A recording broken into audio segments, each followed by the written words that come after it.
വരെയല്ല ഇതിൻ്റെ വസ്തുത. എന്നാൽ ഇതെല്ലാം മനസ്സിലാക്കി ജനങ്ങൾ നൽകിയിട്ടുള്ള അംഗീകാരം അത് 2021 രാഷ്ട്രീയ കാലാവസ്ഥയിൽ നിന്നൊരു മാറ്റം ഇപ്പോൾ കാണുന്നില്ല. എന്ന് വെച്ചാൽ അന്ന് ഉള്ളതുപോലെയുള്ള രാഷ്ട്രീയ ബലാബലം വയ്ക്കുന്നു. ഗവൺമെൻറ്റിന് ജനങ്ങൾ കുറേ കൂടി വിശ്വാസം അർപ്പിക്കുന്നു. അതിനനുസരിച്ച് കുറേ കൂടി ഞങ്ങൾ ജനങ്ങളിലേക്ക് എത്തിക്കുമ്പോഴതിനും മുന്നോട്ട് പോകുന്നതിനുമായിരിക്കും ശ്രമിക്കുക. ഈ പാലക്കാട് സംഭവിച്ചത് CPM-ന്റെ ഒരു നയത്തിൽ വന്ന ഒരു പാളിച്ചയായിട്ട് കണക്കാക്കാൻ പറ്റും.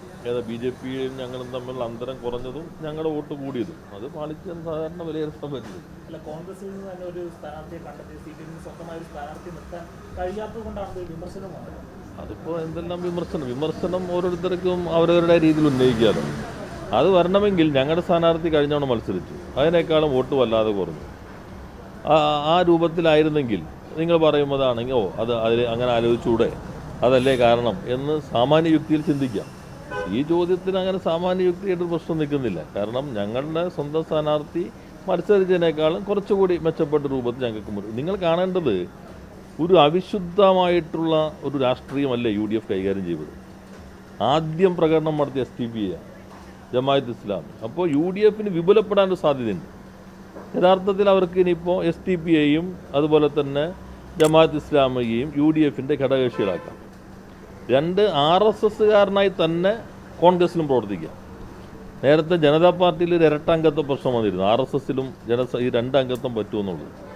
അതിന് പുതിയ പ്രശ്നം വരും. ഇപ്പോൾ കാര്യാലയത്തിന് സ്ഥലം കൊടുക്കുന്നവർക്കും കോൺഗ്രസിൽ തുടരാം, ശാഖയ്ക്ക് കാവൽ നിന്നവർക്ക് തുടരാം, ശാഖ നടത്തുന്നവർക്ക് തുടരാം. അപ്പോൾ ഒരു ഇരട്ട അംഗത്വത്തിൻ്റെ പ്രശ്നം ഇനി കോൺഗ്രസിനകത്ത് ഉയരാൻ പോവുകയാണ്. ഇത് RSS-നൊപ്പമാണ്. ഒരു വശത്ത് RSS-കാരനായി തന്നെ കോൺഗ്രസിനകത്ത് നിർത്താം, മറുവശത്ത് STP-യെയും ജമാഅത്ത് ഇസ്ലാമിയും മുന്നണിയിൽ നിർത്താം. അപ്പോൾ ഒരു പ്രതിസന്ധി ഇനി പതുക്കെ കോൺഗ്രസിനകത്ത് രൂപം കൊള്ളും. അതിൻ്റെ ചില ഈ തെരഞ്ഞെടുപ്പിൻ്റെ ഫലത്തിൽ നിന്നുണ്ടാകും എന്ന് തന്നെയാണ് കണക്കാക്കേണ്ടത്.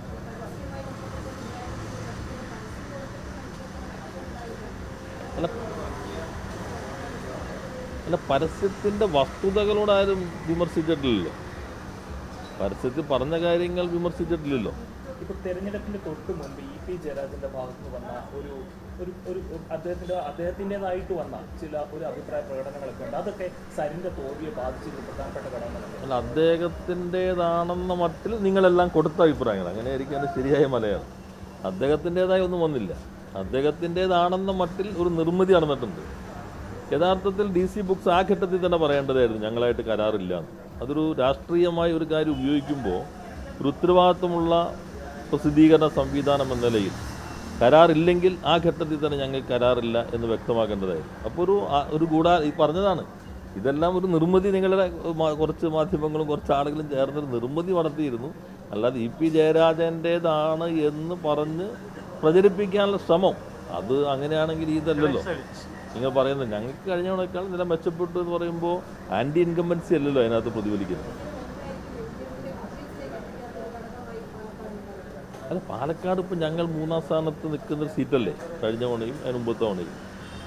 ഇത്തവണ കഴിഞ്ഞ തവണത്തേക്കാൾ നില മെച്ചപ്പെടുത്തി. ഞങ്ങൾ സാധ്യമായ രൂപത്തിൽ എല്ലാ ശ്രമവും നടത്തി. ഇപ്പോൾ BJP ഞങ്ങളും തമ്മിൽ അന്തരം വല്ലാതെ കുറഞ്ഞിട്ടുണ്ട്. അത് കുറേ കൂടി ഇനിയിപ്പോൾ ഞങ്ങൾ അവരും തമ്മിലായിരിക്കുമല്ലോ ഇനി വരുമ്പോൾ തെരഞ്ഞെടുപ്പിൽ നേരിട്ട് ഏറ്റുമുട്ടാൻ പോകുമ്പോൾ. അങ്ങനെ നേരിട്ട് ഏറ്റുമുട്ടുന്ന ഘട്ടത്തിൽ കുറേ കൂടി മെച്ചപ്പെട്ട രൂപത്തിൽ ഞങ്ങൾക്ക് വരാൻ കഴിയും. അല്ലാതെ പാലക്കാട് ഇപ്പോൾ ഞങ്ങളുടെ ഒരു ഉറച്ച സീറ്റ് നിങ്ങൾക്കിപ്പോൾ ചേലക്കരി ആയിരുന്നല്ലോ നിങ്ങളെല്ലാവരും രാഷ്ട്രീയ ലിറ്റ്മസ് ടെസ്റ്റ് എന്നൊക്കെ പറഞ്ഞിരുന്നത്. ചില ചർച്ചകളിൽ ഇപ്പോൾ ചാനലുകളുടെ പുതിയ രീതി എന്തെന്ന് വെച്ചാൽ 3-4 പേരിരുന്നു. ഒരാൾ കോൺഗ്രസിന് വേണ്ടി വായിക്കും, ഒരാൾ LDF-ന് വേണ്ടി വായിക്കും, ഒരാൾ BJP-ക്ക് വേണ്ടി വായിക്കും. അപ്പോൾ അവരുടെ ധാരണ കോൺഗ്രസ്സുകാരെല്ലാം റീലായിട്ട് അതിടും, BJP-യോട് പറയുന്നത് അടുത്ത ആളിലിടും. അപ്പോൾ എല്ലാ പാർട്ടിക്കാരും അവരവരുടെ ചാനലിൽ അതൊരു മാർക്കറ്റിംഗ് തന്ത്രമായിട്ടല്ലേ വരുന്നത്. അപ്പോൾ ആ ഘട്ടത്തിൽ തന്നെ പലരും പറഞ്ഞത് ചേലക്കരയാണ് ഇതിൻ്റെ ടെസ്റ്റ്. രാധാകൃഷ്ണൻ നിന്നെപ്പോലെ ഒരാൾ നിന്നിട്ട് പോലും 5000 വോട്ടിനാണ് ഭൂരിപക്ഷം കിട്ടിയത്. രാധാകൃഷ്ണൻ ഇതാ പിണങ്ങിയിരിക്കുന്നു. എന്തെല്ലാം കഥകളിറങ്ങി ഏതെല്ലാം രൂപത്തിൽ.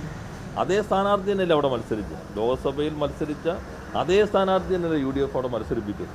അവർ കരുതി അരൂർ പോലെ അന്ന് ആലപ്പുഴ കഴിഞ്ഞിട്ട് അരൂർ ഉണ്ടായതുപോലെ എന്ന് കണക്കാക്കി അവിടെ. അതുകൊണ്ടാണ് കോൺഗ്രസിൻ്റെ നേതൃത്വം തന്നെ പറഞ്ഞത് രാഷ്ട്രീയ സമരം നടക്കുന്നത് ചേലക്കരയിലാണ്. അവിടെ ഇടതുപക്ഷം വിജയിച്ചു. പ്രദീപ് തന്നെ മത്സരിച്ചപ്പോൾ കിട്ടിയതിനേക്കാളും ഭൂരിപക്ഷത്തോടു കൂടി പ്രദീപ് ഇത്തവണ വിജയിക്കുകയും ചെയ്തു.